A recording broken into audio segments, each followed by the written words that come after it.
மச்சான் நம்ம கூட தானே சரக்கு அடிச்சான், இன்னுமா போத தெரியல? அதான் மச்சான் எனக்கும் புரியல. 2 கால்ல நடப்போம்தான் இந்த காட்ஜில்லா கணேஷ். பாருங்க, முழு பைத்தியமா மாறிட்டான் மச்சான். என்ன நம்மள பார்த்து வரான்?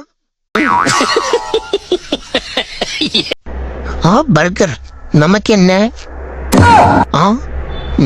அந்த பாடி பில்டர் பாக்கியராஜ் கிட்ட கடி வாங்குறதுக்குள்ள ஓடி இந்த மேக்கப் பைத்தியிட்ட மாட்டிக்கிட்டு நான் படுற பாடு இருக்கே, நீங்களே பாருங்க. கருமுண்டா அது. ஓடி போயிரு, நான் கடிக்கிறதுக்குள்ள இங்கிருந்து இடத்த காலி பண்ணிரு.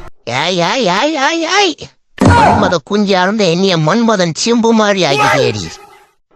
பூல பேர் போனோண்டா இந்த கரீஸ். இன்னைக்கு ஒண்ணு நீ இருக்கணும், இல்ல நான் இருக்கணும். வாடா வாடா. ஓனர் ஓனர், நீ என்ன சாப்பிடுறீங்க? எனக்கு கொஞ்சம் கொடுங்க. அதெல்லாம் உனக்கு தர முடியாது. அப்போ இனிமே உனக்கு எனக்கு வாழ் சொன்ன வார் தான். காப்பி கேட்டு கேள்விப்பட்டிருப்பீங்க, இதுக்கு பேர் தான் கேப்பு கேட் ஆசனம். என்ன பாக்குறீங்க? புரிஞ்சுதா? ஸ்நாக்ஸை இங்கதான் ஒழிச்சு வச்சிருக்கியா? எப்படி கண்டுபிடிச்சேன் பாத்தியா இந்த கரீஷ்?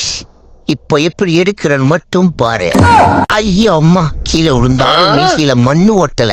நமக்கு வயசாகுதா இல்ல வயசான மாதிரி தெரியுதா? இப்படியே போச்சுன்னா வீட்டு விட்டு ஒதுக்கிடுவாங்க. சீக்கிரமே டயட் இருக்கிறோம், டயனாவை தூக்குறோம்.